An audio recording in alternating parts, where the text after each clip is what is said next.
भजन का, शिव साधना का, शिव भजन का नियम क्या? तो युधिष्ठिर ने कहा,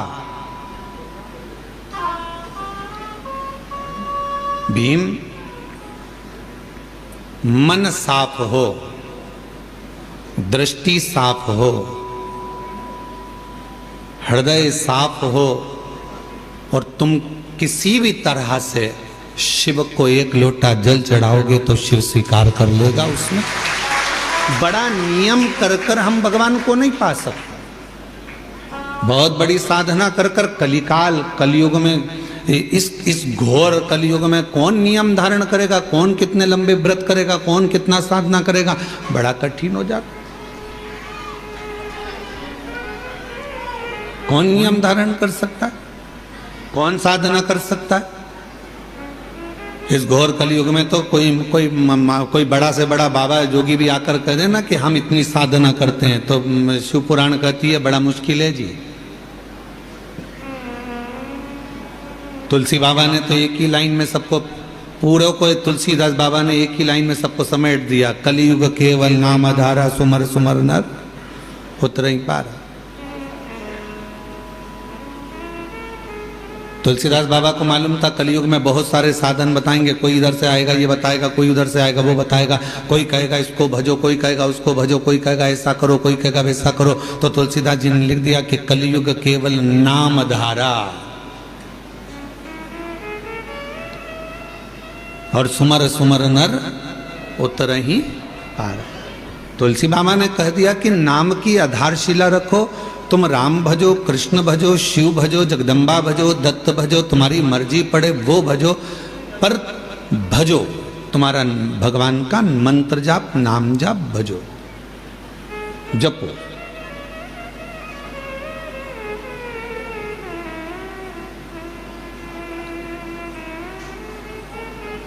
मंत्र जाप, साधना, नाम जाप, कीर्तन ये करो। और जब मंत्र, साधना, व्रत हम कुछ भी करें, पर यदि हमारे मन ही पवित्र नहीं है, हमारा हृदय ही पवित्र नहीं है, तो क्या हम शिव को प्राप्त कर सकते? और मैंने तेरे ही भरोसे बाबा, तेरे ही भरोसे हवा बिच उड़ती जावांगी, बाबा डोर हत्तो छड़ी कटी जावांगी, भोले मैं तेरी पतंग, शंभो मैं तेरी पतंग, हवा बिच उड़ती जावांगी, बाबा डोर तो छड़ी नाम कटी जावांगी। शिव कथा कह रही है कि साधना में मन की पवित्रता होना चाहिए। बहुत लंबी पूजन जमाली हमारे पास, ये भी रखा है, ये भी रखा है, ये भी रखा है, ये भी रखा है, शिव जी को ये भी चढ़ाऊंगी, शंकर जी को ये भी चढ़ाऊंगी, शंकर जी को ये भी चढ़ाऊंगी, और मालूम पड़े मन शुद्ध नहीं है, मन का भाव शुद्ध नहीं है, तो परमात्मा कैसे मिलेगा?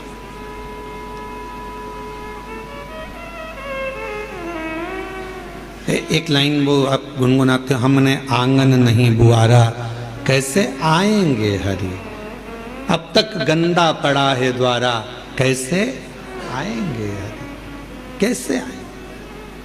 उनको बुलाने के लिए हमारे मन के मेल को बाहर करना है।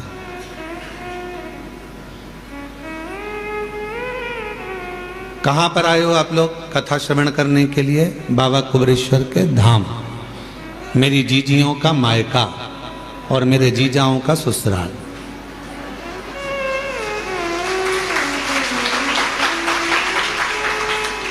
कभी आपने विचार करा कि सीहोर वाला महाराज हमेशा कहता है ये मेरी बहन जीजियों का मायका है और जितने पुरुष आते हैं उनका ससुराल है? ऐसा क्यों नाम रख दिया इस सीहोर का, इस कुबेरेश्वर धाम का? बाकी के किसी धाम में तो ऐसा होता ही नहीं कि कोई रिश्ता होता है। किसी धाम में किसी का कोई रिश्ता बता दे कि हमारे काका जी वहाँ रहते हैं, ना मामा जी वहाँ रहते हैं, नाना जी वहाँ रहते हैं। केवल पूरी दुनिया में एक धाम है कुबेरेश्वर धाम, जहाँ रिश्ता निभता है। जितनी मेरी बेटियाँ आती हैं, बहन आती हैं, माताएं आती हैं, उनका ये मायका है। और जितने पुरुष आते हैं, बच्चे आते हैं तो उनके नाना का घर है, और बड़े आते हैं तो उनका ससुराल है। तो ये एक परिवार। क्यों इस भूमि पर ऐसा क्यों है कि यहाँ संबंध है, रिश्ते हैं, नाते हैं। हमने आपका संबंध यहाँ कुबेरेश्वर धाम से इसलिए जोड़ दिया क्योंकि जब भी बहन बेटी अपने मायके में जाती है तो मायके से जब भी आती है तो कुछ ना कुछ लेकर जरूर आती है। बोलो सही है कि गलत है? मायके से पिताजी भेजेंगे बेटी को तो भले एक बिस्कुट का पुड़ा दे दे, चाहे कुछ भी दे दे, एक साड़ी दे दे, नहीं दे तो 2 रुपया, 5 रुपया, 500 रुपया, 1000 रुपया दे, वो भी नहीं दे तो सामान फल फ्रूट मिठाई रखकर भेज देगी माँ बाप। पर कुछ ना कुछ दिए बिना बेटी को अपने घर से भेजते ही नहीं है। और दामाद अगर घर आता है और अगर नवासा घर आता है, नाना नानी के घर में अगर बच्चे आते हैं तो वो भी जाते हैं तो नानी नाना कुछ ना कुछ देकर भेजते हैं। जमाई आया तो उसको कुछ ना कुछ देकर भेजते हैं। इसलिए तो ये बहुत जरूरी है। और जो दामाद बहुत उद्दंडी होता है ना, बहुत लड़ता झगड़ता है बेटी से, तो उसको भी देकर भेजते हैं, उसको भी देकर भेजते हैं। भले गाली देकर भेजे पर भेजते तो है, भेजा तो।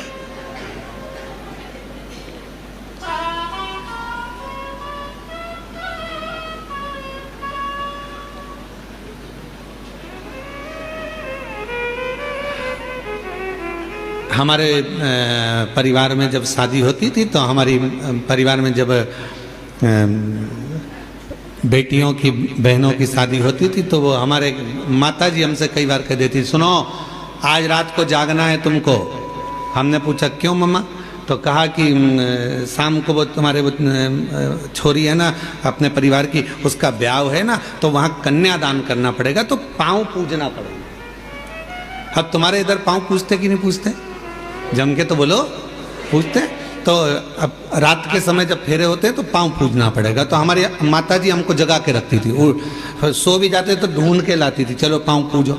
अब रात को नींद में एक तो काम कर करके थक जाओ और ऊपर से रात को मम्मा माताजी जगाए और पाँव पूजवाए, तो धीरे धीरे पाँव पूजते पूजते मन में फुसफुसा भी देते थे, देखो जीजा जी पाँव पूज रहे हैं, जब तक पूज रहे हैं, जीजी को दिक्कत आई तो सिर भी पूज देते हैं। अब जीजा टेंशन में है तो वो पास में जीजी बैठे तो उसको, तो जीजी कह देती है ही ऐसा, है ही ऐसा।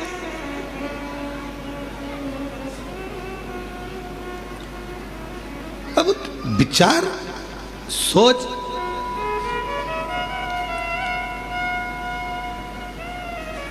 होता है कभी कभी ऐसा स्मरण। एक व्यक्ति बोला कि बहुत पुरानी बात है, हम जब स्कूल कॉलेज में पढ़ते थे उस समय की बात है। अब उस समय पर हम 9th क्लास में पढ़ रहे थे, और 9th क्लास में पढ़ते तो वो बोले देखो उनके घर पे कितनी भीड़ होती है, वो उनके घर पे कितनी भीड़ होती है। तो हमने भी हमारे दोस्तों से कहा कि भीड़ लगाना कोई बड़ी बात है, 1 मिनट में भीड़ लग जाती है, उसमें कौन सी दिक्कत वाली बात है। तो क्या ऐसे कैसे लग जाती है? हमने कहा कल तुम एक काम करना, 2 बांस तुम खरीद के लाना, बाकी के घास हम ले आएंगे, सफ़ेद कपड़ा बांध लाएंगे, किसी के घर पे रख देंगे, भीड़ इकट्ठी हो जाएगी। उसमें कौन सी दिक्कत? भीड़ इकट्ठी करना थोड़ी ना बड़ी बात।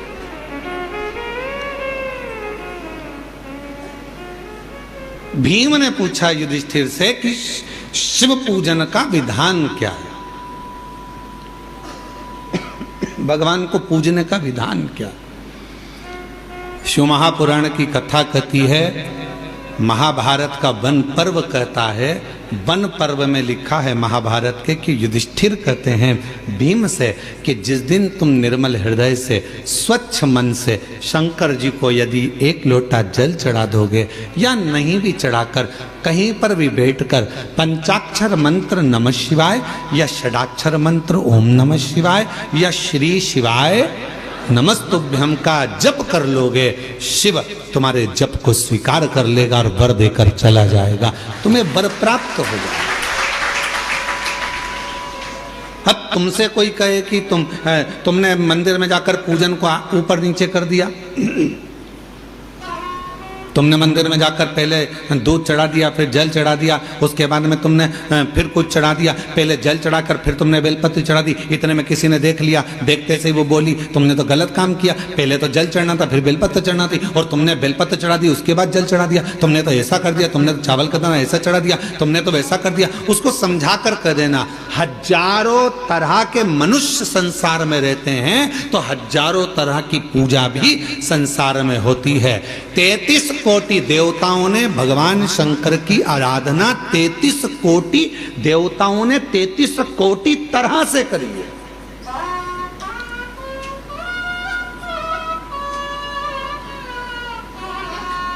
कई लोग हमसे कह देते हैं हमने शिव पुराण पढ़ी है, आप जो जो बताते हो शिव पुराण में तो कई बार मिलता ही नहीं है, तो हम क्या एक ही पुराण में से बोलते हैं? भगवान की कथा, भगवान का नाम, भगवान का सुंदर स्वरूप चरित्र कितनी पुराणों में, कितने वेदों में, कितने शास्त्रों में और कितने कितने ग्रंथों में लिखा हुआ है महाराज। ऐसे ऐसे ग्रंथ, ऐसे ऐसे शास्त्र विद्वान लिख लिख कर चले गए। उन विद्वानों की पूंजी को हम ग्रहण करते हैं और उसको पढ़ने के बाद फिर शिव पुराण के माध्यम से जनमानस को लाकर दे देते हैं, जिससे जनमानस का कल्याण हो और शिव तत्व को लोग पहचाने। अब कोई कह दे कि हमने तो पढ़ा है, तो उनसे निवेदन कहेंगे 33 कोटि देवताओं ने 33 कोटि तरह से भगवान शिव की आराधना करी। सबका तरीका अलग था, सबका पूजन का विधान अलग था, सबका भजन करने का विधान अलग था। उसी तरह शंकर जी की पूजन के अनेकों अनेक विधान हैं, शिव जी को रिझाने के अनेक अनेक विधान हैं, बहुत विधान।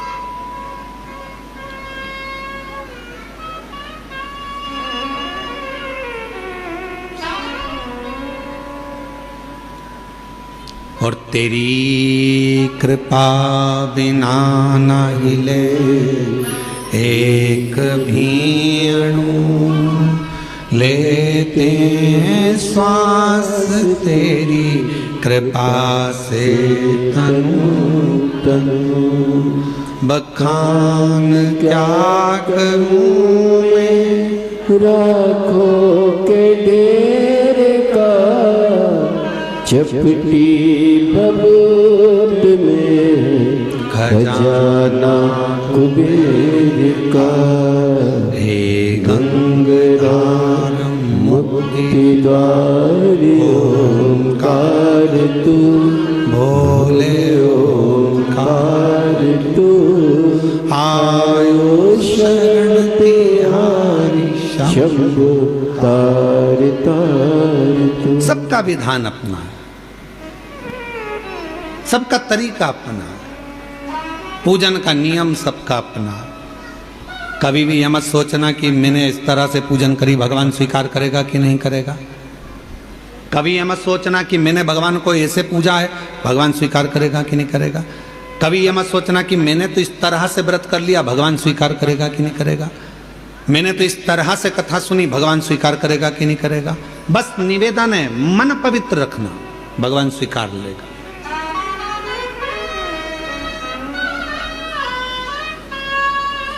जब मन की पवित्रता होगी तो शिव उसको स्वीकारेगा, शंकर स्वीकारेंगे। और किसके पीछे शिव आते हैं, भगवान किसके पीछे आते हैं? तो कहा माल वाले के पीछे मानव आता है, मनुष्य आता है। कुर्सी वालों के पीछे मनुष्य जाता है, दुनिया जाती है। माल वाले, तुम्हारे गांव में अगर कोई पैसे वाला होगा तो उसके पीछे लोग बहुत आएंगे, अरे साहब सेठ जी, सेठ जी, सेठ जी, सेठ जी, सेठ जी। काय का सेठ? सेठों में सेठ सांवरिया सेठ, बाकी के जितने सब डुप्ली सेठ। एक ही सेठ भारी है, वो सांवरिया सेठ है। और जितने अपने आप को सेठ लिखते हैं पक्के डुप्लीकेट हैं। काय के सेठ? जो सांवरिया सेठ ने करा वो आज का सेठ करता है? बोलो जम के। सांवरिया सेठ ने नानी बाई का 56 करोड़ का मायरा भरा था और एक बार के नहीं बोला कि मैंने 56 करोड़ का मायरा भरा। आज का जमाने में जितने सेठ है वो अपनी बहन के घर का भर ले, वही बहुत बड़ी बात है। वो अपनी बहन के घर का मायरा भर लें, बहुत बड़ी बात है। और कहने को सेठ जी सेठ जी सेठ जी सेठ जी, कोई सेठ नहीं, सारे डुप्लीकेट। सेठों में सेठ, जम के बोलो जरा, सेठों में सेठ, सावरिया सेठ, बाकी के सारे सेठ डुप्लीकेट। और कई सारे सेठ बैठे होंगे, उनको बुरा लग गया होगा।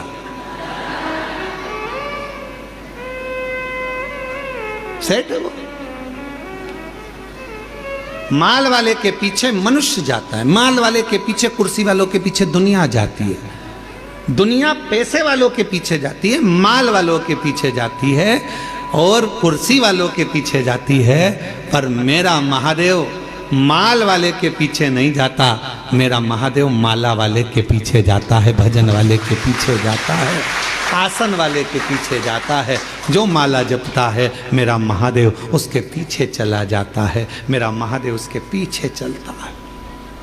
अब आपके ऊपर निर्भर करता है, आप माल वाले के पीछे चलोगे कि माला वाले के पीछे चलोगे। माल वाले के पीछे चलोगे तो एक ना एक दिन माल वाला तो तुमको तगड़ी दे देगा, लात मार देगा, निकाल देगा। कुर्सी वाले के पीछे चलोगे, वो भी एक दिन लात मारकर निकाल देगा। पर माला वाले के पीछे चलोगे, किसी सदगुरु, किसी संत, साधु, सन्यासी, तपस्वी, साधक, उपासक जो शिव की आराधना में डूबा रहता हो, शंकर की भक्ति में डूबा रहता हो, यदि उसके पद चिन्हों के पीछे चलोगे तो एक न एक दिन मंजिल तक पहुंच जाओगे। क्योंकि महादेव उसके पीछे चल रहा, शिव उसके पीछे चल रहा, शंकर उसके साथ चल रहा।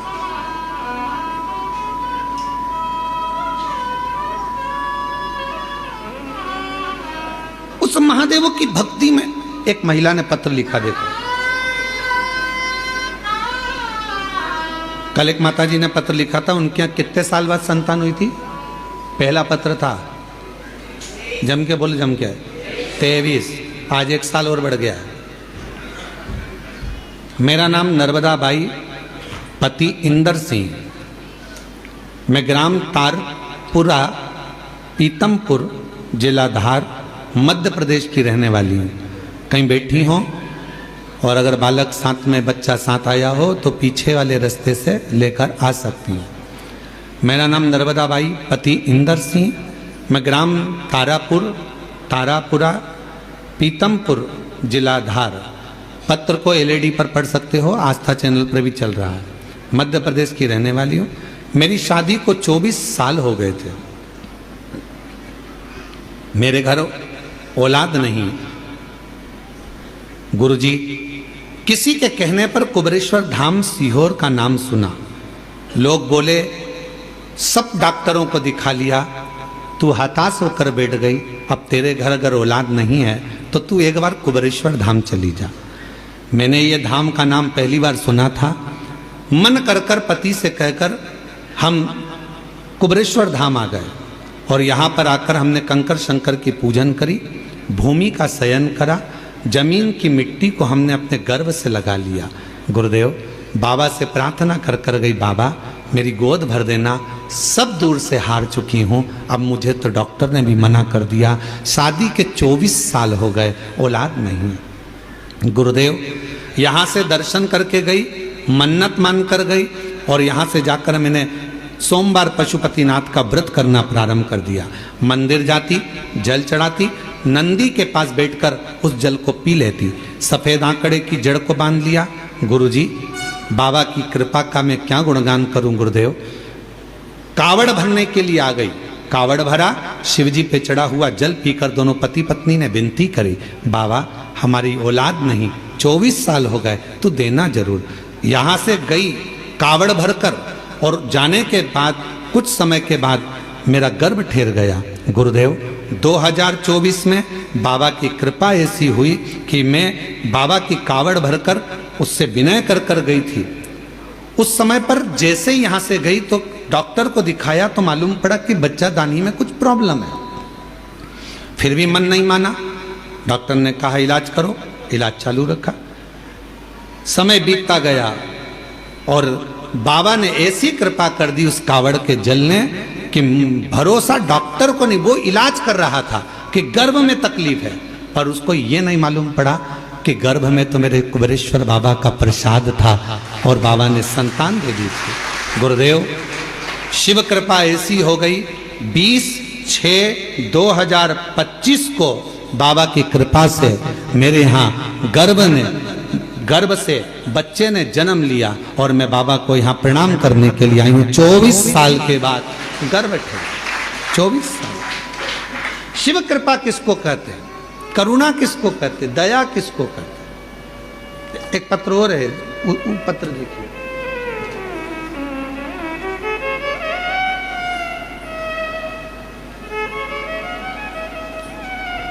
मेरा नाम मीना लोधी, उम्र 35 वर्ष, मेरे पति भरत लोधी कहीं बैठे हों, निवासी बंडा, जिला सागर, मध्य प्रदेश से हैं। अगर कहीं बैठे हों तो बच्चे को लेकर पीछे वाले रास्ते से आ सकते हैं। मीना लोधी, पति भरत लोधी, निवासी बंडा, जिला सागर। हमारी शादी 2006 में हुई थी। 18 वर्ष शादी के हो गए थे गुरुदेव। संतान का सुख नहीं था। डॉक्टरों को दिखाया तो डॉक्टरों ने मना कर दिया कि तुम्हें औलाद नहीं होगी। हम ऐसा, अब जरा पत्र को देखिएगा। तंत्र मंत्र विद्या, दुनिया के सारे उपाय और दुनिया की सारी पूजा, दुनिया का सारा डॉक्टर दिखा लिया पर औलाद का सुख नहीं आया। तब आखिरी में लोग ताने देने लगे। तानों से इतना परेशान हो गई कि गुरुजी मैंने पूरा विचार बना लिया कि अब मैं स्वयं मर जाऊंगी, प्राण त्याग दूंगी। जिस दिन मैंने प्राण त्यागने का विचार किया, सबसे पहले मैंने एक काम किया कि मरना है, पहले एक बार भगवान के सामने जाकर नमन कर लूं। और शिव जी के मंदिर में पहुंची पहली बार जिंदगी में। मैं कभी शंकर के मंदिर नहीं गई थी, पर प्राण त्यागने से पहले मैं शिव जी के मंदिर पहुंच गई और मंदिर में जाकर मैंने प्रणाम किया। झोली पसार कर बाबा से कहा, तू औलाद नहीं दे रहा तो मैं मर रही हूं। ऐसा कही रही थी। एक माता जी पीछे से आती हैं मंदिर में और वो मंदिर में आकर कहती हैं कि इतना फूट फूट कर तू क्यों रो रही है? महिला बड़ी उम्र की थी, शिव भक्त थी। उन्होंने मुझे कहा, एक काम कर, तू कुबरेश्वर धाम चली जा, वहां शिव महापुराण की कथा मिल जाए, सुन ले, ना जा सके तो टीवी पर सुन ले। मैंने उससे कहा कि मेरे घर ना तो मोबाइल है ना टीवी है, मैं कैसे सुनूं? दूसरे के घर उसके कहने पर कथा सुनने गई। मरने का प्लान चेंज, मरने का प्लान चेंज। उसके कहने पर पड़ोसी के घर कथा सुनने गई। 3-4 बार गई पड़ोसी के यहाँ कथा सुनने के लिए तो उनका मुख फूलने लगा। एक दिन कथा में आपने कहा था कि शिव को जल चढ़ाते समय जब आप कुछ मांगोगे तो बाबा देगा। सबसे पहले मैं भूल गई कि बच्चा चाहिए, सबसे पहले मैंने टीवी और मोबाइल मांग लिया और बाबा से मैंने केवल टीवी और मोबाइल मंगा और बाबा ने ऐसी कृपा करी। 20 दिन निकले और मेरे पति मेरे लिए मोबाइल भी लाए और टीवी भी लाकर रख दी। अब मैं घर पर कथा सुनने लगी, आसन लगाकर बैठ जाती, कथा श्रवण करती, भगवान से प्रार्थना करती और बाबा ऐसी कृपा हो गई, आंकड़े की जड़ का प्रयोग करा। अब तो मेरे शिव जी पर भरोसा हो गया। रोज मंदिर में पोछा लगाती, बाबा से विनती करती, मुझे संतान का सुख दे दो। बाबा ने मेरी सारी समस्या का हल, एक लोटा जल। और शिव जी की कृपा से 18 साल के बाद बाबा की कृपा से 11 दिसंबर 2024 को 18 वर्ष के बाद मेरे घर में बाबा ने संतान दे दी। ये शिव कृपा, ये शंकर। एक लाइन अच्छी है, गुनगुनाते हैं। अरे लुटा दिया भंडार काशी वाले ने, कर दिया माला माल काशी वाले। जो जैसी भावना लाया वो वैसा ही फल पाया। जो जैसी भावना लाया वो वैसा ही फल पाया। उतारता ये उसकी उदारता इतना विशाल है, वो इतना विशाल है वो कि जो आता है उसकी शरण में उसको वो स्वीकार करते चले जाते। इतना विशाल।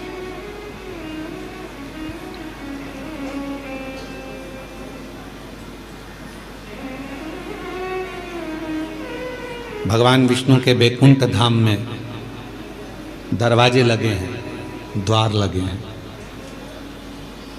भगवान ब्रह्मा जी के ब्रह्मलोक में भी दरवाजे लगे हैं, द्वार लगे हैं। इंद्रलोक में भी द्वार लगे हैं, दरवाजे लगे हैं। गरुण वरुण नागलोक पितृलोक सब में दरवाजे लगे हैं।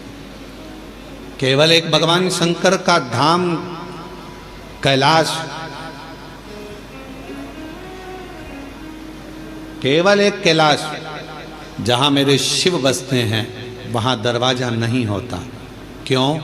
क्योंकि भगवान शंकर को मालूम है कि उसका भक्त उसको कभी भी पुकार सकता है, तो उसको दूर नहीं कर, कभी भी पुकारे। हम आपसे पूछते हैं, एक उत्तर दीजिएगा। बेटा बहू अपने कमरे में है तो उनका कमरा वो दरवाजा लगाते हैं, बेटी अपने कमरे में है तो वो दरवाजा लगाती है, पर घर के बुजुर्ग माता पिता बूढ़े वो अपना दरवाजा कभी बंद कर कर नहीं सोते। सोते हैं क्या? बुजुर्ग माता पिता अपना दरवाजा लगा कर नहीं सोते, क्योंकि उनको मालूम है कब बेटा आवाज़ लगा दे, कब पोता आवाज़ लगा दे, कब नाती आवाज़ लगा दे, कब कोई बेटा बेटी आवाज़ लगा दे, कब दामाद आवाज़ लगा दे, तो हमको जाना पड़ेगा। उसी तरह मेरा शिव, मेरा शंकर, मेरा वो घरदानी, उसके दरवाजा नहीं है। उसको मालूम है कि जिंदगी में दुख कभी भी आ सकता है, और कोई दुख की घड़ी में एक लोटा जल लेकर शिव के मंदिर में जाएगा तो मुझे दौड़ कर आना पड़ेगा।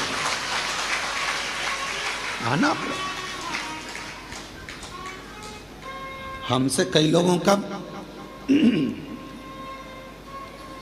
इस बात पर बहुत विवाद होता है, क्या कथा करते हो, हर कुछ बता देते हो, हर कुछ बोल देते हो। कई लोग कहते हैं शिव जी को इतने बजे तक जल चढ़ाना, इसके बाद मत चढ़ाना, इसके बाद चढ़ाना, इसके बाद मत चढ़ाना। परशु महापुराण तो ये कहती है कि वो बाप है, तुम बेटे हो।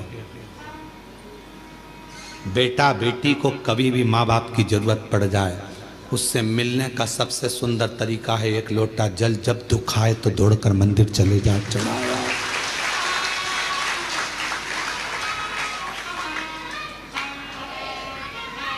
और यदि मान लो, अंदाजा लगाइए, अगर आप विचार करिए, मान लो अगर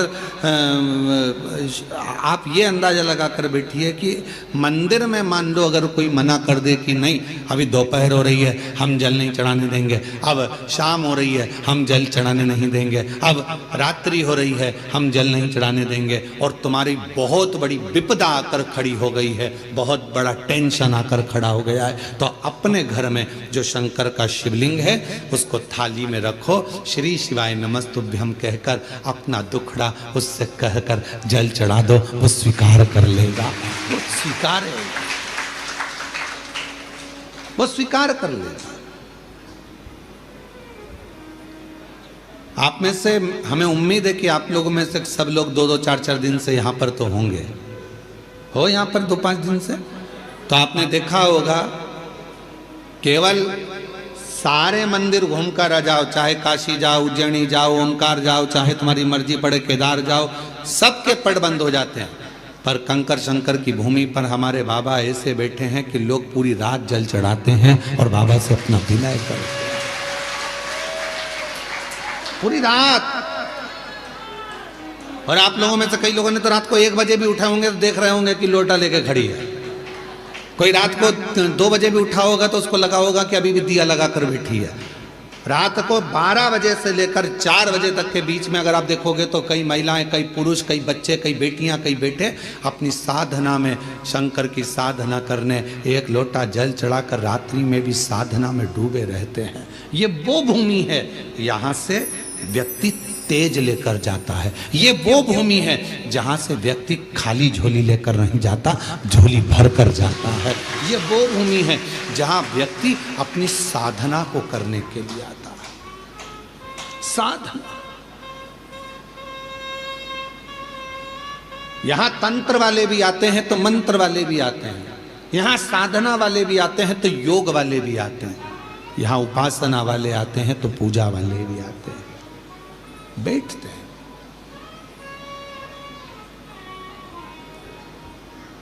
कब पिता को तुम्हारी जरूरत पड़ जाए और तुम्हें पिता की जरूरत पड़ जाए।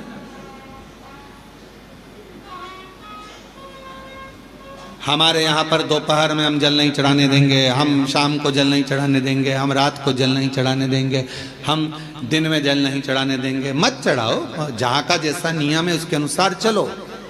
पर अपने घर में अपने पिता के पास कोई नियम नहीं चलता।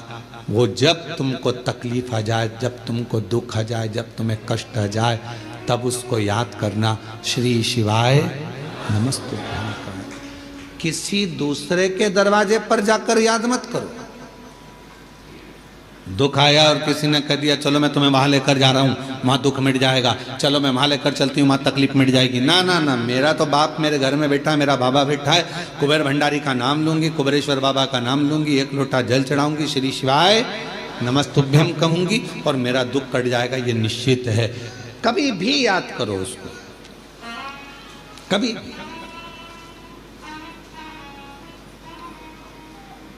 मौत का कोई समय होता है? जम के तो बोलो। मरने का समय है नहीं, मैं सुबह 4 बजे मरूंगी,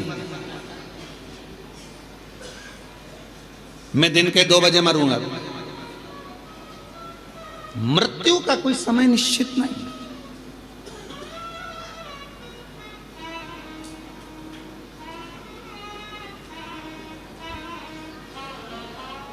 एक बात पूछे हम आपसे, उत्तर दीजिएगा, थोड़ा सा जवाब दोगे आप लोग? बोलो तो जम के। ठीक है। पहले जन्म कुंडलियां कितना काम करती थी आपको मालूम है? पहले ज्योतिष आचार्य पत्रिका देखकर पूरा भाग्य बता देते थे, जन्म कुंडली देखकर बता देते थे कि ये योग, ये शनि, ये मंगल, ये बुध, ये गुरु। आज के समय में भी बहुत विद्वान ज्योतिष आचार्य हैं, मैं उनको नमन करता हूं, प्रणाम करता हूं। ज्योतिष आचार्य तो सिद्ध हैं, पर आज के जमाने में कुंडलियां सिद्ध नहीं। कारण पहले बच्चा जन्म लेता था, नॉर्मल डिलीवरी होती थी, नॉर्मल बच्चा जन्म लेता था तो कुंडली उस हिसाब से बनती थी। आजकल डॉक्टर कह देते हैं कि आप तारीख चुन लीजिए, कौन सी तारीख को ऑपरेशन करना है, हम बच्चे को उस समय पर उस तारीख में उतनी बजे, जितनी बजे बोलोगे उतनी बजे हम ऑपरेशन कर देंगे। बोलो सही है कि गलत?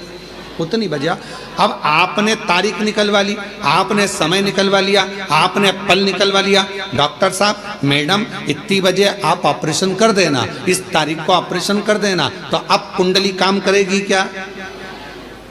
क्योंकि तुम्हारी मर्जी से बच्चा हुआ है, इतनी बजे कर देना, इतनी तारीख को कर देना। पहले परमात्मा की मर्जी से होता था, जब वो चाहता था तब दर्द उठता था और जापा होता था तो कुंडली काम करती, पत्रिका काम करती। अब तुम्हारी मर्जी से हो रहा है, तुमने कह दिया बुधवार के दिन इतनी बजे, इतनी तारीख को इतनी बजे बच्चे को जन्म ऑपरेशन कर देना, बच्चा जन्म ले लेगा, और तुमने फिर वो बनवाई। अब वो काम क्या करें?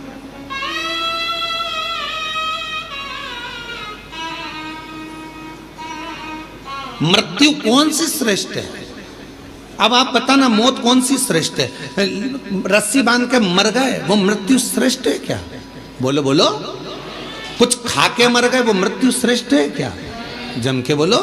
नदी में कूद के मर गए, वो मृत्यु श्रेष्ठ है क्या? रेल के अंदर कूद के मर गए, कुएं में मर गए, यहां मर गए, वो मृत्यु श्रेष्ठ है क्या? नहीं। मृत्यु कौन सी श्रेष्ठ है? जब कुछ भी तुमने गलत नहीं किया, ना सुसाइड का मन में विचार करा, पर परमात्मा स्वयं तुझे लेने के लिए मृत्यु लोक में आया और वो तुझे लेकर चले गया, वो मृत्यु श्रेष्ठ मानी गई है। वो मृत्यु श्रेष्ठ। अब तुम अपनी मर्जी से मर रहे हो, ट्रेन में बिना टिकट के चढ़ रहे हो, सीधी बात है ना, समझो उसको। तुम अपनी मर्जी से मर रहे हो, ट्रेन में बिना टिकट के चढ़ रहे हो, और अंदर जाकर टीटी से लड़ रहे हो कि नहीं हम तो यहीं बैठेंगे। टीसी क्या करेगा? धक्के मार देगा, चलो बाथरूम के उधर जाओ, शौचालय के उधर जाओ, और शौचालय में फिर वहाँ जाके बैठ गए, बदबू अलग आ रही, तकलीफ अलग, इधर से मूंगफली वाला, इधर से सामान वाला, धक्का मुक्की, कोई पानी ढोल गया और तुम्हारा पूरी दरी गीली कर गया और तुम बार बार मुंह पे कपड़ा बांध कर बैठी हो। कितना कितना भोगना पड़ रहा है। क्यों? क्योंकि बिना टिकट के गई हो। जब तक वो तुम्हारा टिकट ना काटे तब तक मरने का प्लान मत बनाओ। बिना टिकट के जाओगे तो भोगना बहुत पड़ेगा, इतना भोगना पड़ेगा कि तुम भोगते हो। बिना टिकट के नहीं। कोई तुमसे कह दे मैं तो परेशान हो गया, मैं तो मर रहा हूं, मत मर भैया, बिना टिकट के जाएगा। एक बार ट्रेन में सफर करके देख ले, बाथरूम के पास बैठ के जाना पड़ता है, बिना टिकट के कितना धक्का खाना पड़ता है, कितनी गाली खाना पड़ती है। कोई पानी ढोल जाता, कोई कुछ कर जाता, कहीं का बीड़ी वाला बीड़ी का धुनक रहा है, कोई सिगरेट वाला, कहीं तंबाकू वाला, कहीं ये वाला, कहीं वो वाला। उसी तरह अगर बिना टिकट के चले गए, परमात्मा लेने नहीं आया और तुमने सोच लिया मैं तो मर जाऊं और तुमने सुसाइड कर ली, याद रख लेना, ट्रेन का सफर कर कर देख लेना, बिना टिकट के कितने धक्के खाना पड़ते हैं। उसी तरह बिना बुलाए अगर तुम चले गए, सारे नरकों में धक्के खाओगे, इधर से कूचा, उधर से कूचा, ऊपर जाके कहोगे अब दोबारा से सुसाइड नहीं करूंगा, अगला जन्म दो, फिर कभी नहीं मरूंगा। कभी।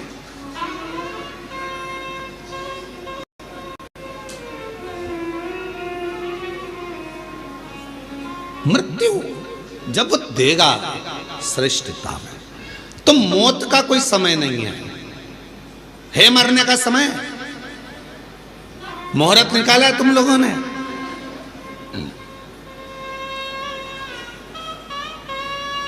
सारे महाराज जी से पूछते हो बताओ शादी का मुहूर्त, बताओ जन्म का मुहूर्त, बताओ घर प्रवेश का मुहूर्त, बताओ सोना खरीदने का मुहूर्त, बताओ लक्ष्मी पूजन का मुहूर्त, बताओ दिवाली पूजन का मुहूर्त। पर कोई एक पैदा हुआ हो ऐसा संसार में जिसने महाराज जी से जाकर पूछा हो कि बताओ हमारे मरने का मुहूर्त, हमारे मरने का मुहूर्त बताओ कि कौन सी घड़ी में मरूं मैं, कौन सी घड़ी में मैं अपने प्राणों को त्यागूं, कौन सी घड़ी में मैं मरूं, उसका मुहूर्त बताइए। कौन सी घड़ी में मरूं? घड़ी नहीं देखी जाएगी, वो तो तुम्हारा पुण्य और पाप देखा जाएगा, उसके अनुसार तुम्हारा प्राण छूट जाएगा।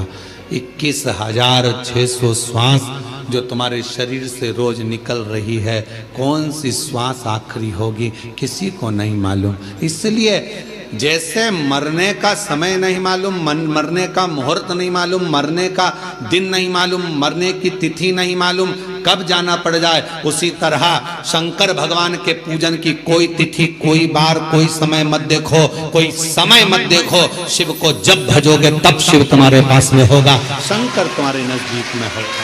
शिव को तुम जब भजना चाहो, जब तुम्हारा मन, जब तुम्हारा दिल कर जाए, तब शिव को भज।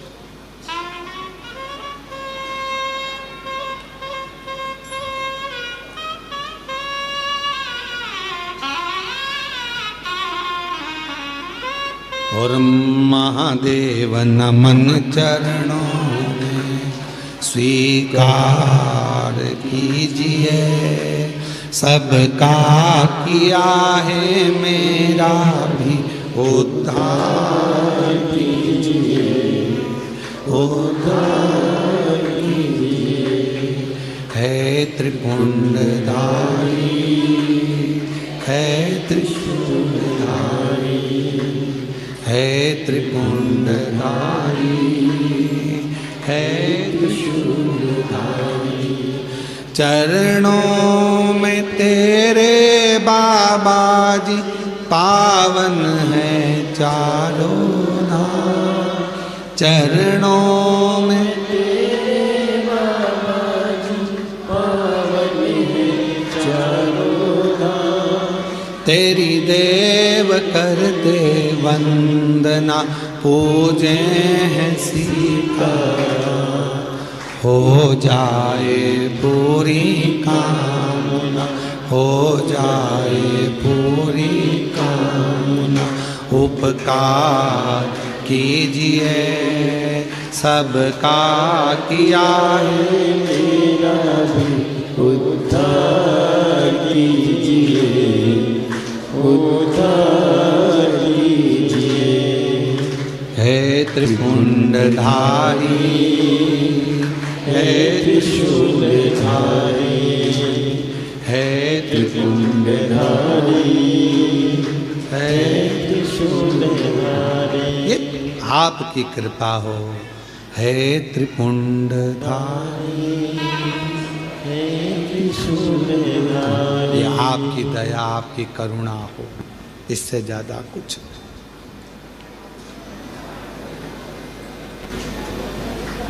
कोई समय शिव को पुकारने का नहीं है कि इस समय पर भगवान को पुकारोगे तो जल्दी आएगा।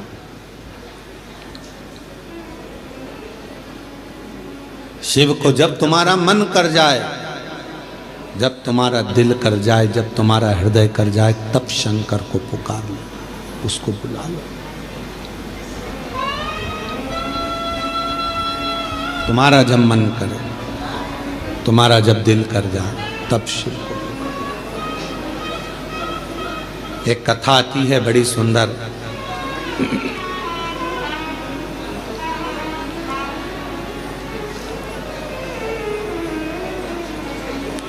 एक बार माँ जगत जननी जगदम्बा अम्बा माँ पार्वती जी कैलाश पर बैठी थी। भोगरदानी नहीं थे उस समय पर। भगवान शिव भोगरदानी उस समय पर वहां नहीं थे। माँ जगत जननी बैठी हुई थी।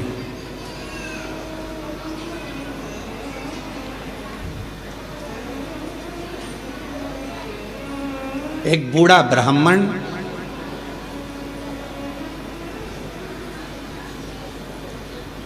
साधारण सी जिंदगी जीने वाला, बिल्कुल सहजता का जीवन जीने वाला,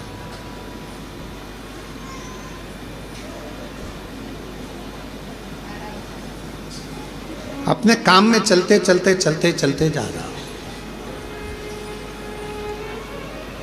रोज उसका नियम था भगवान की भक्ति करना, स्मरण करना, जप करना, पाठ करना। शाम का समय था, देख नहीं पाया, ध्यान गया नहीं, और मालूम पड़े कि उसके चरण एक खड्डे में गिर गए और खड्डे में पड़ने से उसका पांव टूट गया, शरीर में चोट लग गई। उसके घर के लोगों ने उसको घर में ले जाकर सुला दिया। बहुत दिन तक वो घर में ही पड़ा रहा, घर में। जगत जननी जगदम्बा अम्बा माँ पार्वती जी ने देखा,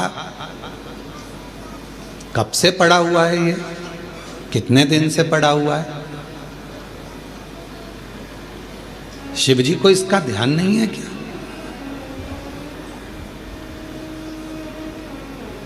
कई लोग कहते हैं कि भगवान सुनता नहीं है क्या? कई लोग कहते हैं भगवान क्या देखता नहीं है क्या? हम इतना भजन करते हैं और हमारे एक रिश्तेदार हैं, वो हमको तकलीफ देते रहते हैं और इतना फूल रहा फल रहा, हमारे पड़ोसी इतने फल रहे फूल रहे जो भगवान के मंदिर तक नहीं जाते और लोगों को परेशान करके रखा है। उसके बाद भी उसको भगवान इतना दिए जा रहा है। क्या भगवान नहीं है क्या?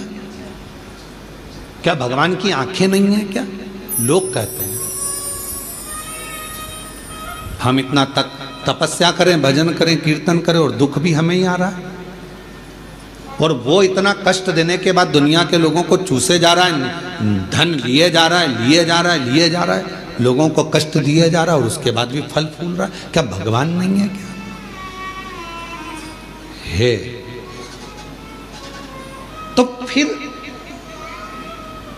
जो इतना दुनिया को कष्ट दे रहा है वो इतना फल फूल क्यों रहा है? उसका कारण आज का नहीं है, पूर्व का है। कोई पिछले जन्म का उसने अच्छा कर्म करा होगा तो आज उसको भगवान ने इतना गाड़ी बंगला सत्ता वैभव जायदाद सब दी, सब पूर्व का करा होगा, आज भोग रहा है। और आज आने के बाद अगर वो बेकार कर्म कर रहा है तो एक जन्म नहीं, ना जाने कितने जन्म भोगेगा।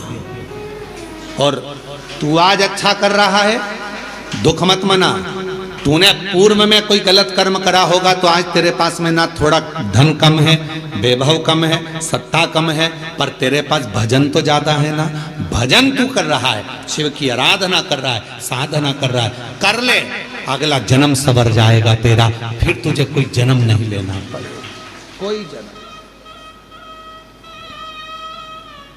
फिर तुझे कोई जन्म नहीं लेना।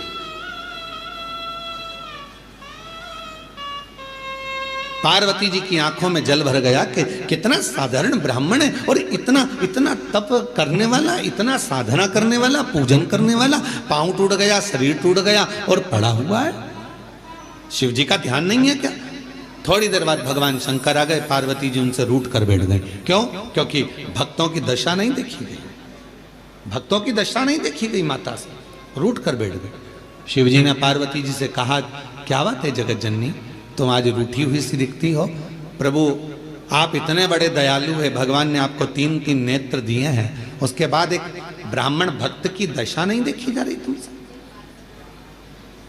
जो रोज मंदिर जाता था, रोज भजन करता था, उसके पांव में चोट लग गई, कमर टूट गई, पांव टूट गया, वो पड़ा हुआ है पलंग पर, उसकी दशा नहीं देखी जा रही तुमसे? उसके पांव सही नहीं कर सकते, उसकी कमर सही नहीं कर सकते? शिव जी ने कहा, पार्वती कमर और पांव तो मैं एक बेलपत्र दूं उसको और खाएगा और वो ठीक हो जाएगा, पर मैं चाहता हूं कि थोड़ा समय वो पलंग पर पड़ा रहे, थोड़ा समय वो पलंग पर रहे, पलंग पर पड़ा रहे। हाँ, वो तुम्हारे को भज रहा है, तुम्हें जप रहा है, तुम्हारी आराधना कर रहा है, और तुम कह रहे हो उसको पलंग पे पड़े रहने दो। हाँ पार्वती जी, उसको पड़े रहने दो। पार्वती जी कहने लगी, अगर तुम उसको अच्छा नहीं करोगे तो मैं चली जाऊंगी और मैं ठीक कर कर आऊंगी। शिव जी ने कहा, पार्वती मेरा कहना मान लो, उसको पलंग पर पड़े रहने। नहीं, अब पार्वती जी नहीं मानी और पार्वती जी ने जाकर एक बूढ़ी का रूप रखकर उसको, पार्वती जी ने थोड़ा सा जल पिलाकर उसको पूरा स्वस्थ कर दिया। जैसे ही वो स्वस्थ हुआ, 4 दिन निकले, वो 4 दिन बाद निकल कर जा रहा था, वन से एक सिंह आ गया और शेर आकर उसको खा गया और उसका जीवन समाप्त हो गया। पार्वती जी ने कहा, जिसको मैंने ठीक करा था वो तो मर गया, मर गया, सिंह ने खा लिया, प्राण छूट गए उसके, वो मर गया। शिव जी के पास गई पार्वती जी, वो मर गया प्रभु, जिसको मैंने ठीक करा था उसके प्राण छूट गए। शंकर भगवान कहने लगे, पार्वती तुम जान नहीं पाई मुझे, हे जगत जननी, मैं काल अधिपति महाकाल हूं, मैंने उसकी मौत को देख लिया था, इसलिए तुझसे कहा था कि इसको पलंग पर पड़े रहने दे। ये पड़ा रहता, इसकी मौत टल जाती और ये ठीक होकर फिर अपने काम में लग जाता, पर तूने चलने नहीं दिया। आप में से कई लोग हैं ऐसे जो भगवान को दोष देते हैं, कई लोग कथा श्रवण करने वाले भी ऐसे हैं जो परमात्मा को दोष देते हैं। हम इतना पूजन पाठ करते हैं तो दुखी हैं, हम जल चढ़ा रहे हैं तो दुखी हैं, हम मंदिर जा रहे हैं तो दुखी हैं, वो व्यक्ति इतना फल फूल रहा है, वो ऐसा कर रहा है, हम दुखी हैं। हम नाना परमात्मा को धन्यवाद देना कि मैं तेरी निगाह में हूं, मैं तेरी निगाह, धन्यवाद दो। थोड़ा सा कष्ट आ गया तो रोना नहीं, भगवान को धन्यवाद देना कि कोई बड़ा दुख आने वाला था, थोड़े से दुख पर निकाल दिया। हाथ में लग गई, पांव में लग गई, घर में पड़े हो ना, तो परमात्मा चाहता है कि तेरे साथ कोई घटना घटने वाली थी, तो निपटने वाला था, इसलिए हाथ पैर तोड़कर तुझे घर के अंदर पटक दिया कि तेरी जिंदगी बच जाए, तुझे कहीं जाना ना पड़ जाए। छोटी सी पे निकाल दिया, छोटी सी।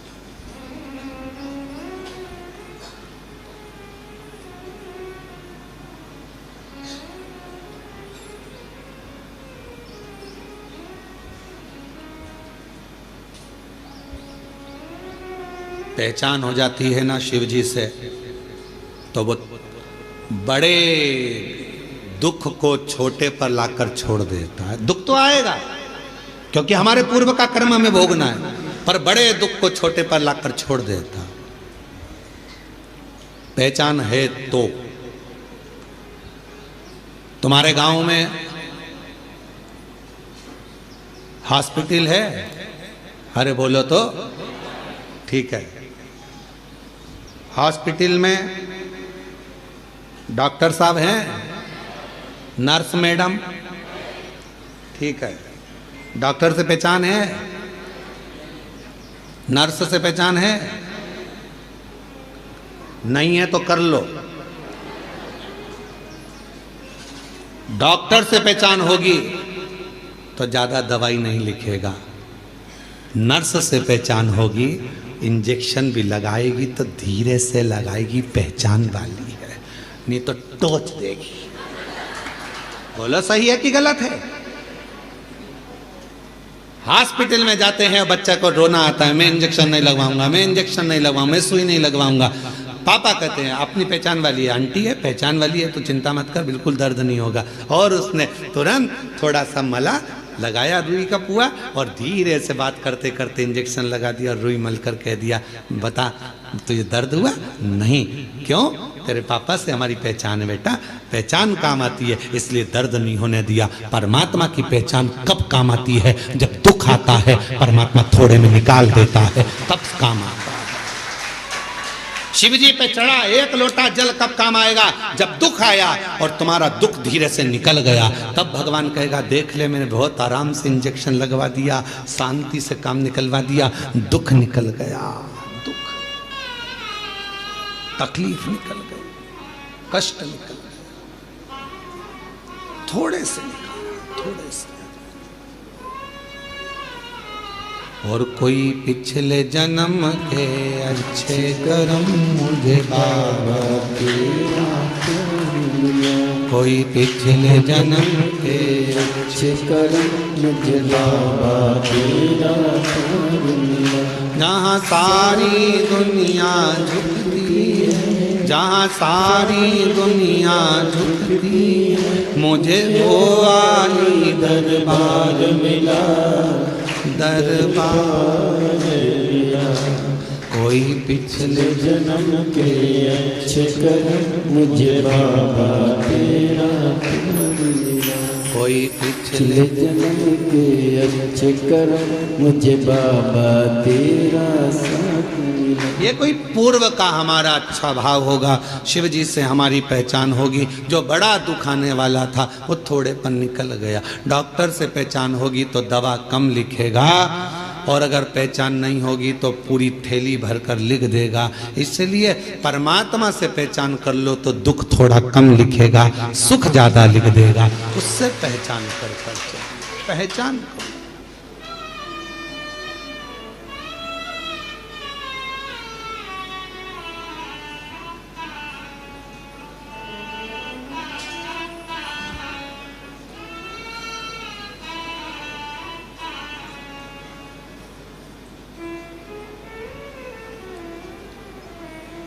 और शिव से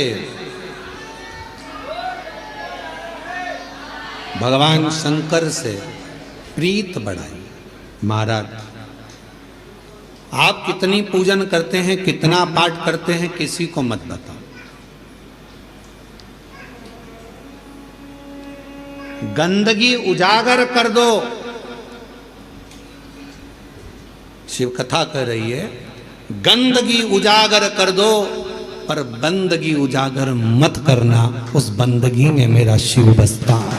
उस बंदगी प्यार मुख से बोलने से नहीं होता। पत्नी सोचती है पति मुझे बहुत बार बोले मैं तुमसे प्रेम करता हूं, मैं तेरे बिना नहीं रह सकता, मैं तेरे बिना नहीं रह सकता। ये प्यार नहीं है। 24 घंटे बस बोल दे वो कि मैं तेरे बिना नहीं रह सकता, इसको प्रेम कहेंगे? प्रेम वो है, प्यार वो है। पति बीमार पड़ा और पत्नी उसकी सेवा में लगी है, और पत्नी बीमार पड़ी तो पति भी उसको पानी लाकर दे रहा है, तो वो प्यार है, प्रेम। सुख में प्यार झलके वो प्यार नहीं हो सकता, वो प्रेम नहीं हो सकता। इसलिए यीशु महापुराण की कथा कर रही है। तुम कितना भजन करते हो, कितना अनुष्ठान करते हो, कितनी कथा सुनी, चाहे तुम 50 कथा सुनो, 100 कथा सुनो, तुम्हारा मन बढ़ जाए तब टीवी चालू करो और शिव महापुराण की कथा सुनो 1000 बार, एक बार नहीं। कुबेरेश्वर धाम जब तक जिंदगी है बाबा से कहकर जाना, तेरे दरवाजे पर बुलाते रहना, तू कृपा करते रहना, तू देते रहना, मैं आते रहूं। जब तक तू देगा नहीं तो मैं आ नहीं सकती। टिकट कहां से लाऊंगी, किराया कहां से लाऊंगी, शरीर अच्छा रखना, तू देते रहना, मैं आती रहूंगी। तू झोली भरते रहना, मैं हर महीने आऊंगी। उससे कहकर जाना, ये मत कहकर जाना कि एक बार ही जाऊंगी, एक बार ही आई हूं मैं तो भैया, अब अगली बार आऊं कि नहीं। ना ना, तू देते रहना, मुझे बुलाते रहना। दामोदर प्रसाद जी, भगवान को कहकर जाना, भोलेनाथ जी को, जैसे पूरे गांव के साथ में कथा सुनने आया हूं, ऐसे 1-2 साल में फिर बुला लेना, इतना देना कि फिर बाबा बुलाए, फिर बुलाना। और आप भी बाबा से कहकर जाना कि बाबा हमको ऐसा देना कि जैसे दामोदर प्रसाद जी 500 लोगों को लेकर आए हैं, हम भी 500-700 लोगों को, अपने गांव के लोगों को, परिवार के लोगों को लेकर आए और खूब प्रेम से कुबेरेश्वर धाम में ठहरे और बाबा की कथा करवा कर फिर जाओ। भाव रख कर जाओ, बाबा से कहकर जाओ, एक बार नहीं, तू देते रहना, मैं आते रहूंगा। अपनी बंदगी को उजागर ना करिए, अपने प्यार को उजागर ना करिए, दिखावा ना करिए।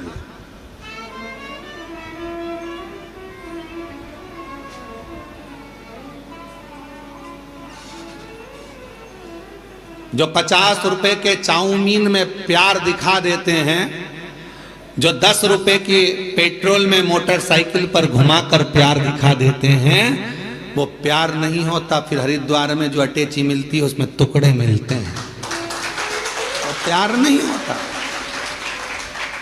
वो प्रेम नहीं है।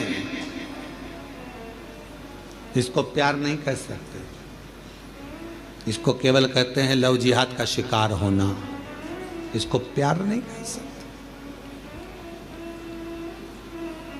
प्यार में कत्ल नहीं होता, प्यार में खून नहीं होता, प्यार में तलवार की घात नहीं होती। प्यार में तो नयन से अश्रु बहते हैं और उससे मिलने की तड़पन होती है, तड़पन। यहाँ से जाने के बाद आपको घर पर पहुँचने के बाद कुबेरेश्वर बाबा जब याद आए ना, वहाँ यहाँ की चर्चा जब आप अपने गांव में जाकर करो तो याद रखना कि तुम शिव जी को याद नहीं कर रहे हो, सीहोर का कुबेरेश्वर बाबा तुम्हें याद कर रहा है, तुम्हें प्रेम। ये प्यार है, इसको इसने कहते हैं।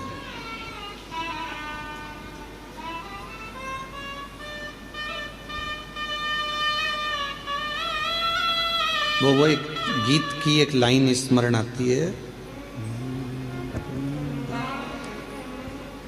आग में जल कर देख लिया, तेरे प्यार में जल कर देखूं। वो आग में जल कर देखा है, अब तेरे स्नेह में, तेरे प्रेम में जल कर। कितना प्यार है। हिरण्यकशिपु ने 15 दिन तक एक लोहे के खंबे को आगी में जलवाया, 15 दिन तक आगी में लोहे के खंबे को जलवाया, लोहे के खंबे को। सभा में लाकर खंबा खड़ा कर दिया। हिरण्यकशिपु ने प्रहलाद से पूछा, बता क्या तेरा भगवान इस खंबे में है? प्रहलाद विचार करने लगा, क्या बोलूं मैं, मेरे पिता को कैसे समझाऊं कि वो तो कण कण में है, तो खंबे में भी होगा। क्या तेरा भगवान इस खंबे में है? प्रहलाद ने मुस्कुराकर कहा, हाँ इस खंबे में भी मेरा भगवान है। तो लग जा गले, भगवान है तो लग जा गले। प्रहलाद जाने लगे खंबे के पास, धधकता हुआ अग्नि का लाल खंबा, और प्रहलाद ने गले लग लिया उस खंबे से। खंबा टूट कर गिर गया, नरसिंह भगवान प्रकट हो गए।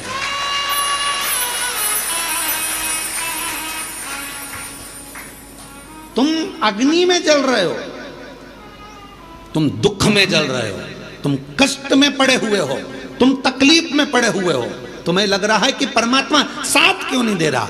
भगवान कह रहा है तू मेरे अग्नि के खंभे के पास तक पहुंच गया है, डामाडोल मत होना, विश्वास मत छोड़ना।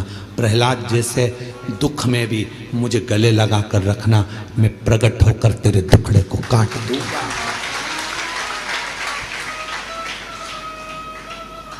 मैं दुखड़े को काट दूंगा। आग में जल कर देख लिया, तेरे प्यार में जल कर देखना है, तेरे प्यार में जल कर देखना है। उससे स्नेह, उससे प्रीत, उससे प्रीत, उससे स्नेह करे।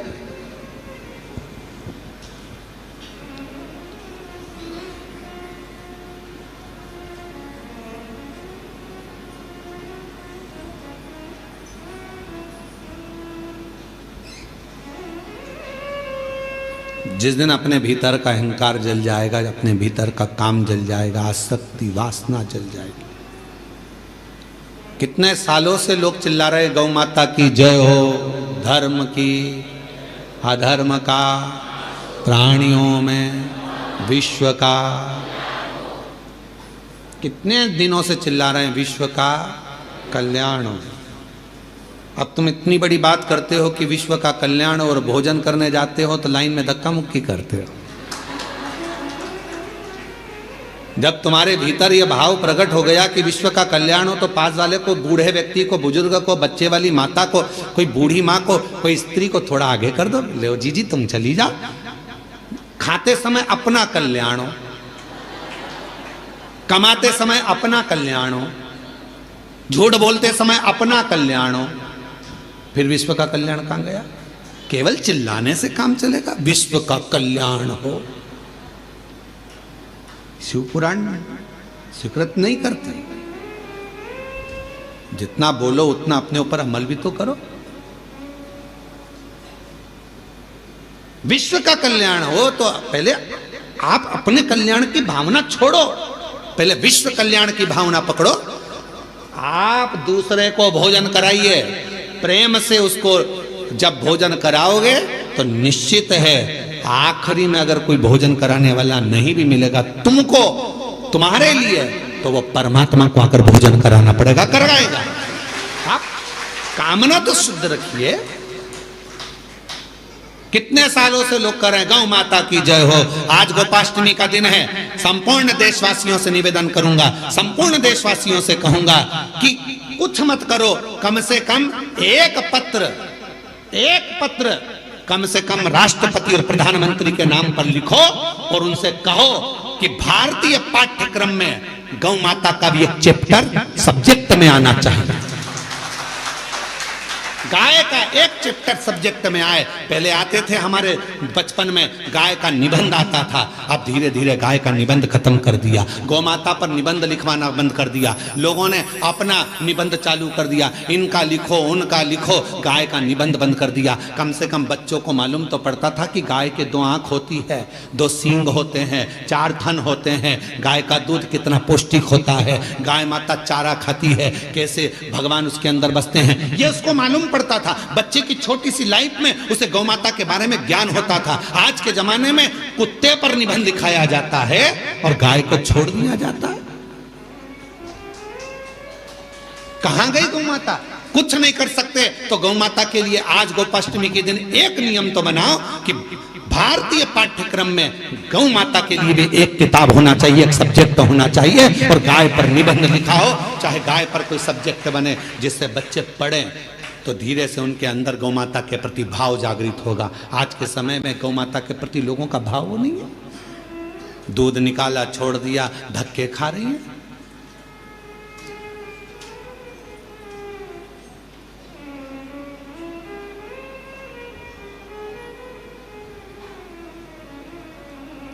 कई लोग चिल्ला चिल्ला कर कहते हैं इतनी सारी गौशाला खुल गई हैं, इसके बाद भी गाय रोड पर घूम रही है। हमारा निवेदन है, जो चिल्ला रहे हैं उनसे निवेदन है, उस रोड की सारी गाय को भर कर लिया और गौशाला में बांध दो।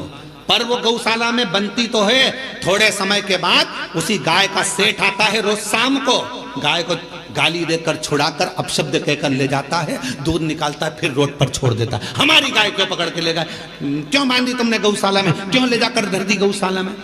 गौशालाएं तो खुली हैं गौ माता के लिए, रोड पर खड़ी हुई गायों को भी रखने को सारी गौशाला के मालिक तैयार हैं, सारी गौशाला में गायों को रखने को तैयार हैं। पर जब गाय अच्छी हो जाती है, स्वस्थ हो जाती हैं, उनके मालिक फिर आकर खड़े हो जाते हैं। हमारी गाय तो लड़ाई करते, झगड़ा करते, अपशब्द करते, ताना देते, गौशालाओं में उपद्रव मचाते। कहना सरल है, करना कठिन है।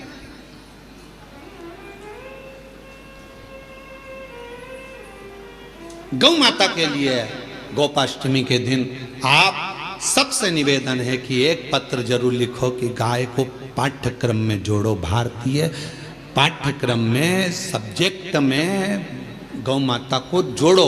पहली क्लास से लेकर 12th क्लास तक ही नहीं, कॉलेज तक गौ माता को जोड़िए और गौ माता पर एक सब्जेक्ट जोड़िए। गौ माता पढ़ोगे तो ज्ञान होगा।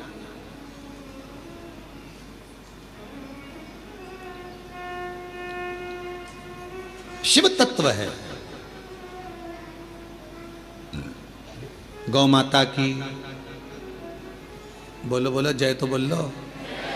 गौ माता की, धर्म की, अधर्म का,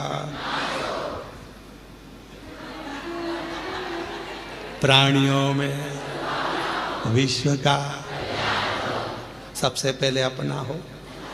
ये भी तो बोल दिया करोगे, पहले अपना हो। दूसरे को सहयोग प्रदान करिए, सहयोग। ने शिव जी से कहा कि आपने उसको ठीक नहीं करा, मैंने कर दिया। शिव जी तो कुछ बोले नहीं। 4 दिन बाद वो ब्राह्मण जा रहा था वन से, शेर उसको खा गया, प्राण छूट गए। पार्वती जी को मालूम पड़ा कि वो मर गया। जिस ब्राह्मण को मैंने बचाया था वो मर गया, उसके प्राण छूट गए। रोती हुई पार्वती जी शिव जी के पास पहुंची, प्रभु मैंने उसको बचाया था, वो मर गया।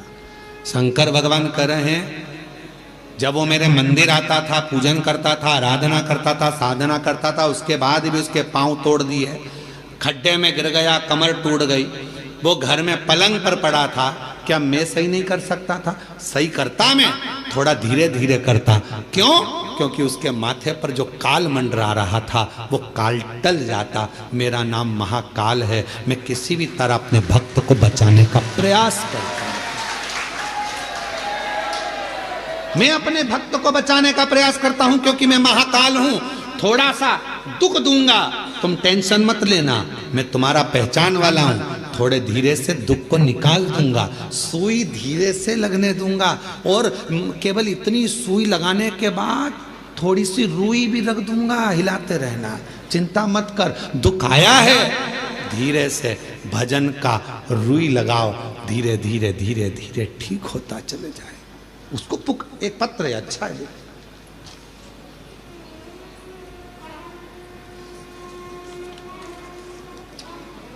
मनीष मीणा, मानसिंह, गिरधर लाल मीणा निवासी, 77 Vinayak Bihar, D Harnathpura, Ravan gate, Kalwar road, Jaipur की रहने वाली हैं। कहीं बैठी हों हाथ हिला सकती हैं, और अगर कहीं बैठी हों तो आप ही हैं, ऐसा हाथ हिला दो। पीछे के रास्ते से आ जाओ, एक बेलपत्र ले जाइएगा। जयपुर की रहने वाली हूँ। मेरी पत्नी जिसका नाम विमलेश मीणा है, वह लगातार पिछले 4 वर्षों से एक कमर का दर्द हो गया था, जिसका डॉक्टर इलाज करे पर ठीक नहीं हुआ, ऑपरेशन का बोले पर मन नहीं करा। आखिरी में मेरी पत्नी विमलेश मीणा ने हर जगह इलाज करवाया, कोई संतोषजनक जवाब नहीं मिलने पर तंग हो गई। फिर उसको किसी ने आपकी शिव पुराण की कथा के महत्तम के बारे में बताया। फिर वहाँ आपकी कथा धीरे धीरे मोबाइल में सुनने लगी। फिर उन्होंने भी मुझे आपकी शिव पुराण कथा इनको सुनने का महत्व बारे में बताया, आपके बताए हर उपाय करने के बारे में बताया। फिर मैं और मेरी पत्नी साथ में आपकी शिव पुराण की कथा ऑनलाइन